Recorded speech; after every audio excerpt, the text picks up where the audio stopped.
to South Africa to Bangladesh, many coronavirus stories have attracted far less attention, like Barbados, for instance, that Caribbean island and long-time holiday destination. With global lockdowns and travel bans, it too is suffering from the sudden stop in tourism. Prime Minister Mia Mottley has long been public about the dire dangers that Barbados faces, as she says, due to its small size and vulnerability to economic and environmental shocks. And she's joining me now from Bridgetown, Barbados. Prime Minister, welcome to the programme. I just wanted to ask you how your country's doing in terms of infections, in terms of deaths, and to ask you whether I think you've had some quite severe lockdowns and how that's working there. Thank you very much, Christiane, for having me. We are fighting up not just here in Barbados, but in the Caribbean. At this point in time, I'm actually chairing CARICOM, which is a member state organization of 15 countries, from Bahamas in the north to Guyana and Suriname in the south, from Barbados in the east to Belize in the west. And I can pretty much speak on behalf of all of us that this has been the most destabilizing event for our countries, probably since World War II. I mean, we've heard you speak about that, and others in the UK speak about the fact that this is, for them, similarly, the most destabilizing event. Each of our countries, regrettably, has cases. Each of our countries, in our own case, we have just about 80, and we have just about 7 deaths. Half of the people, just under half, have recovered. But alongside with the pandemic is the very real result of people being able to live and to eat. And I notice it's not just the Caribbean. I've seen stories coming out of Africa and Asia and elsewhere. And this is a real balance. And listening just now to your last interview, both interviews, it is clearly a problem across the world. Our situation is perhaps a little more unique because we suffer a number of risks. One, we are a highly indebted region, largely because we are perhaps the most travel-dependent and trade-dependent region in the world, with almost half of our GDP coming directly and indirectly, and our jobs, from tourism. Secondly, we are also on the cusp of the climate crisis. In fact, we are 4 weeks away from the beginning of the hurricane season. But what is little spoken about is that the climate crisis has also resulted in droughts and sargassum weed, which has meant a number of our hotel establishments and restaurants were already suffering before this pandemic. And now we add to this global pandemic. So that this is a peculiar moment for Caribbean states, not just Barbados. And it is one in which we hope we can summon the rest of the global community to recognize that it is now more than ever that we need to recognize that global leadership is needed, and that we need to accept that these islands, as well as those in the South Pacific, are vulnerable.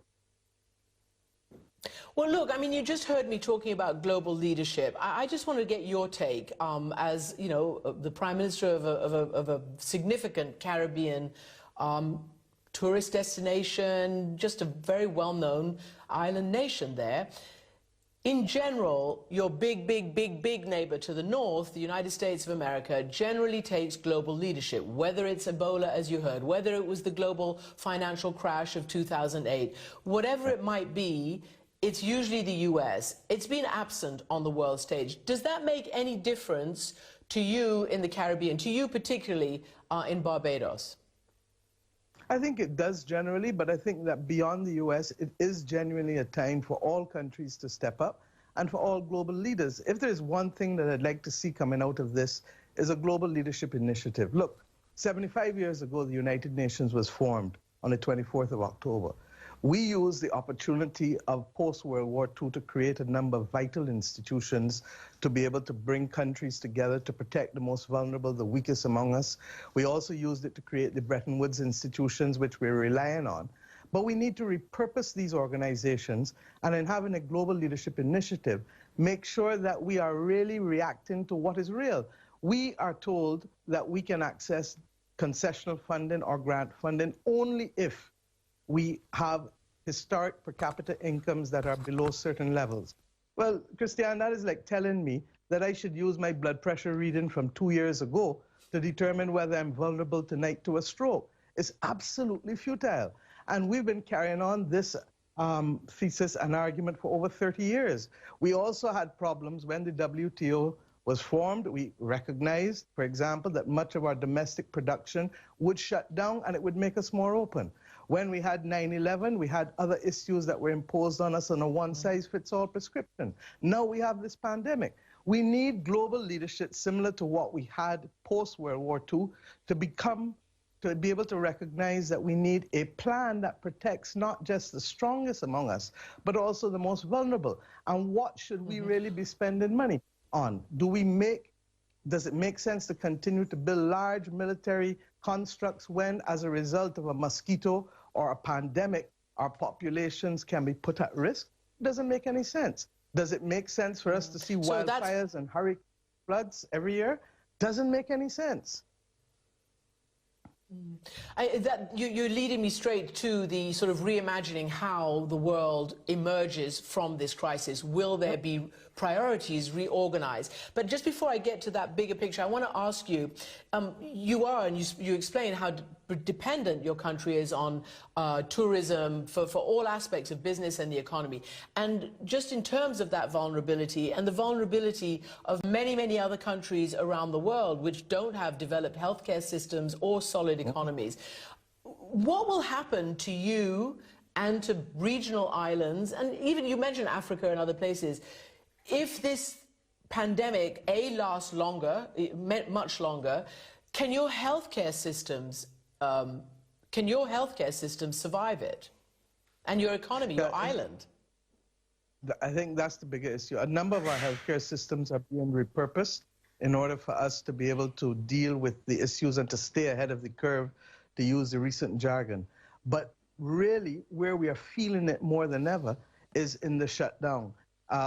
To have a hotel with no revenue coming in, to have no airplanes landing from Jamaica and Bahamas in the north right down to Barbados and Trinidad in the south. These things are having a devastating impact, particularly on the smaller islands in the Eastern Caribbean and to a lesser extent Barbados. So that we have now to see how we can hold our people up. Because if you don't have a successful neighborhood, all of us are at risk in terms of public health. All of us are at risk in terms of lack of security. All of us are at risk of migration. So that we really, really need to be able to understand that this is about lives and livelihoods.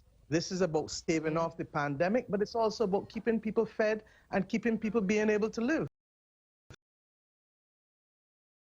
Shape priorities and the models by which your success is judged. For instance, you've called for there should be a vulnerability index, assessing potentially how exposed a country is to future economic and public health risks like climate change. I wonder how that would work. And you've also, you're asking for natural disaster clauses in your sovereign debt contracts. Explain what that all means and how it would protect you and other vulnerable countries. Yeah, on the vulnerability index, the Commonwealth Secretariat has in fact settled on a framework since 30 years ago, 1989, 31 years ago. We believe it needs to be revisited, but we believe that you can't determine whether we need access to funding. Let me give an example. This Caribbean region has to pay out $8.8 billion in debt over this year and next year. It's going to have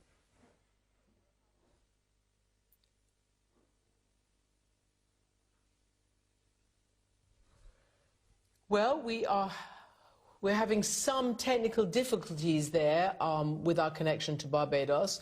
I don't know whether we can get the Prime Minister back, but for the moment, we're just going to carry on because she is back. Oh, good. Prime Minister Mottley. Yeah. We did the unheard of. We got you back in the middle of this internet connection. We're working from home and it's all, a little out there. But you know what? I just want to ask you a last question because we were interrupted on that one, but we get the point.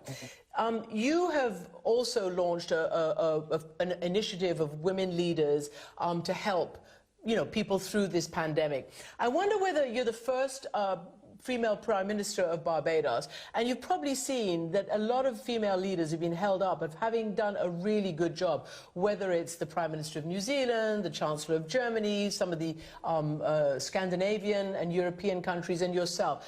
Anything about female leadership that you would like to tout in a case like this, in a situation like this?